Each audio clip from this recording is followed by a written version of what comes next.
কোন মানুষ যদি কুরবানি করার ক্ষেত্রে 3টা ভুল করে তাহলে তার কুরবানি কখনোই আল্লাহর কাছে গ্রহণযোগ্য হবে না। কয়টা মিস্টেক? 3টা। সবাই বলেন কয়টা? 3টা। নাম্বার 1, এই ভুলটা আমরা 80% যুবক ভাইরা করি, 80% মুরব্বীরা করি যারা আমরা জবাই দেই বা কুরবানি করি। নাম্বার 1 মিস্টেকটা হচ্ছে প্রথমে আমাদের নিয়ত থাকে এরকম যে আমরা কুরবানির গরু কিনবো শুধুমাত্র মানুষকে দেখানোর জন্য।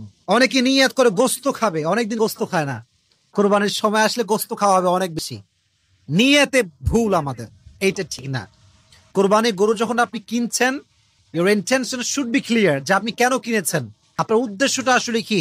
উদ্দেশ্য হচ্ছে ইন্না সলাতি ওয়া নুসুকি ওয়া মাহইয়ায়া ওয়া মামাতি লিল্লাহি রাব্বিল আলামিন, আমার নামাজ, আমার কুরবানি, আমার জীবন, আমার মরণ, এই সব কিছু শুধুমাত্র একজনের জন্য আমরা উৎসর্গ করব। আওয়াজ দিয়ে বলেন তিনি কে? our intention should be clear।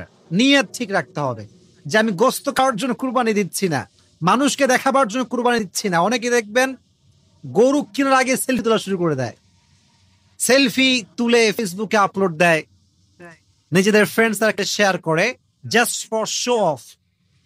তারা শো অফ করে যে দেখো আমার গরু কত বড়। এটা মারাত্মক বড় ভুল, আপনার সমস্ত টাকা বৃথা হয়ে যাবে ম্যান। এই জন্য প্রিয় ভাইয়েরা, প্রথমত আমাদেরকে নিয়ত করতে হবে যে আমরা গোস্ত খাওয়ার জন্য কুরবানি দিচ্ছি না, আমরা শো অফ করার জন্য কুরবানি দিচ্ছি না। আমাদের কুরবানির নিয়ত শুধুমাত্র একজনকে সন্তুষ্ট করা, তিনি কে? আল্লাহ তাআলা। 1 নাম্বার। 2 নাম্বার হচ্ছে কুরবানির পশু কিছু মিস্টেক আছে, কিছু কেনার ক্ষেত্রে আমরা মিস্টেক করি। মনে করেন যদি আপনার কুরবানির গরুর কান ঠসা হয়, কান না থাকে, কানের সমস্যা, বা একদম ন্যাংরা, চলতে পারে না, বধির, শুনতে পায় না, কানা, দেখতে পায় না, এরকম কিছু মেজর ইস্যু আছে, যে ইস্যুগুলো থাকলে এবং যে ফল্টগুলো থাকলে একটা পশু কুরবানি দিলে কুরবানিটা হয় না। এজন্য খেয়াল রাখবেন আপনি যেই পশুটা কিনছেন এটা আসলে কোনো ত্রুটি আছে কিনা, এই পশুর ভিতরে আসলে কোন রকম কোনো প্রতিবন্ধকতা আছে কিনা, সে কি প্রতিবন্ধী কিনা, বা তার চোখ কানা কিনা, তার কান ফসা কিনা, এগুলো খেয়াল করে কিনবেন।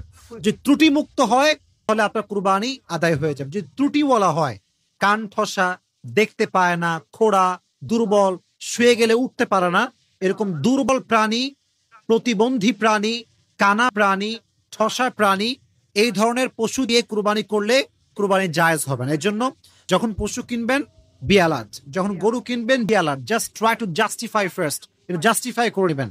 যদি জাস্টিফাই করতে পারেন তাহলে দেখবেন ইনশাআল্লাহ আমাদের কুরবানি আদায় হয়ে যাবে। 2 নাম্বার। 3 নাম্বার যে বিষয়টি আমরা খেয়াল রাখবো, পশু যত বড়ই হোক, কুরবানির গরু যত বড় হোক, এখন তো কুরবানির গরুর অনেক নাম আছে, কেউ মেসি নাম রাখে কুরবানির গরু, কেউ বলে আমার গরুর নাম রোনালদো, কেউ বলে আমার গরুর নাম হিরো আলম, নামের কোনো শেষ নাই। বাংলাদেশে গরু বিক্রি হয় নামের উপর দিয়ে, এটা খুব ফালতু একটা trend.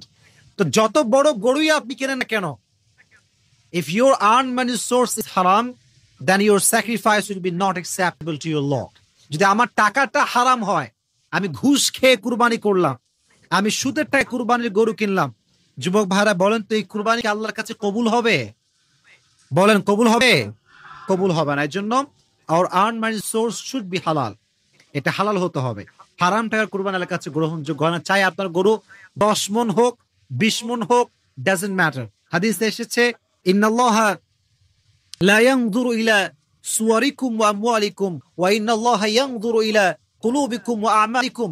Allah does not look at your body, আমার দেহ কত সুন্দর, আমার কি সিক্স প্যাক আছে কিনা, আমার কি টাকা পয়সা আছে কিনা, আল্লাহ এটা দেখে না। আল্লাহ 2টা জিনিস দেখে, ইন্নাল্লাহা ইয়ানজুরু ইলা কুলুবিকুম ওয়া আমালিকুম, আপনার দিলে কি আছে, আপনার মনে নিয়তটা কি, এবং আপনার কতটুকু ভালো আমল আছে, এটা আল্লাহ দেখে। অতএব গরুর যে 10 মণ হতে হবে, 20 মণ হতে হবে, 40 মণ হতে হবে, 100 মণের গরু হতে হবে, the matter is not like that. যা আপনি করছেন, যে টাকা দিয়ে করছেন, the earn source should be হালাল।